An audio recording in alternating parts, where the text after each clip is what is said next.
The EU-funded FP7 Space Project PRoViScout brought together 11 research institutions and companies from 6 European countries.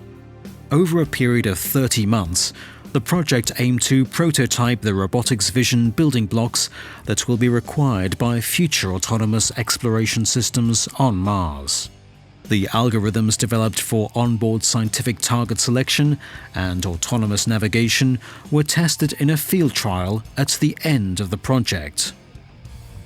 The field trial was held in the Mars-like landscape of El Teide National Park in Tenerife during the month of September 2012.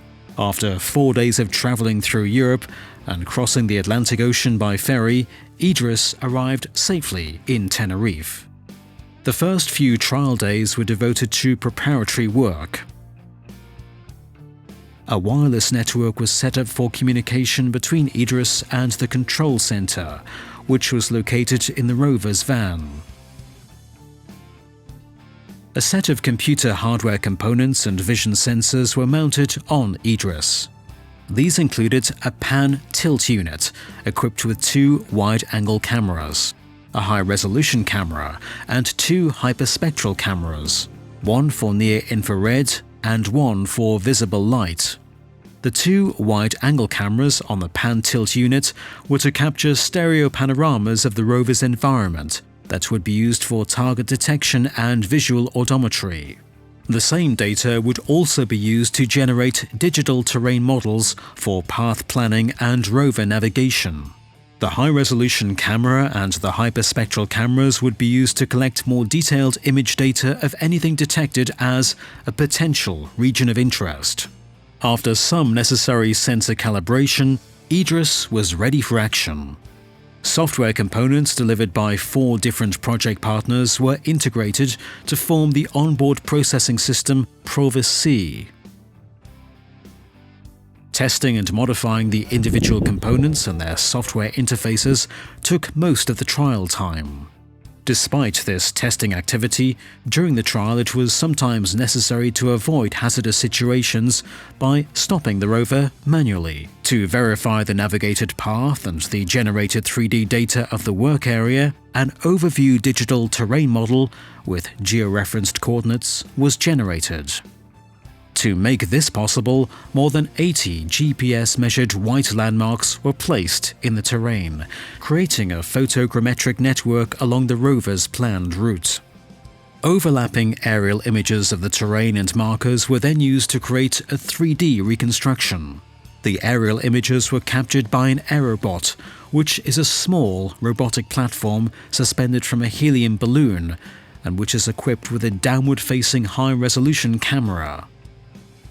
On press day, local and national press were invited to the test site. Many TV and radio crews, journalists and tourists visited the site to see Idris and the PRoViScout team. Idris and a smaller rover called Indy were driven around for the cameras near the parking area. At the same time, interviews were given by Gerhard Paar, the project coordinator from Ioneum Research, and Alberto Medina, a Spanish colleague from GMV. An EU officer and the RIA reviewer were present during the last 2 trial days for the final on-site demonstration. During the demonstration, the rover was required to navigate autonomously between 3 given waypoints: a start point, an intermediate stop, and an end point. Each section of the route was at least 30 meters in length. At a maximum speed of 20 centimeters per second, Idris followed its planned route, scanning the terrain meter by meter and constantly updating its 3D map and navigation path. Due to a lack of geologically interesting Mars-like rocks along the traverse, some artificial targets were prepared and placed near the second waypoint to be detected by the science assessment component of PRoViScout. These targets were detected as potential regions of interest, which led to Idris's onboard system reacting and trying to get closer to the targets to capture high-resolution image data. The whole mission was controlled remotely from the control center situated in the van.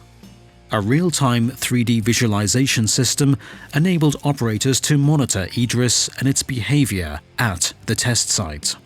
During the field trial, a live web stream on the PRoViScout website was used to broadcast the 3D visualization, a display of information from the overseer component, and a video feed of the rover itself as viewed from an on-site webcam.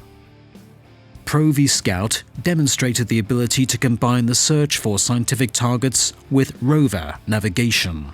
This is an important step to enable more capable future European rover missions to Mars and beyond.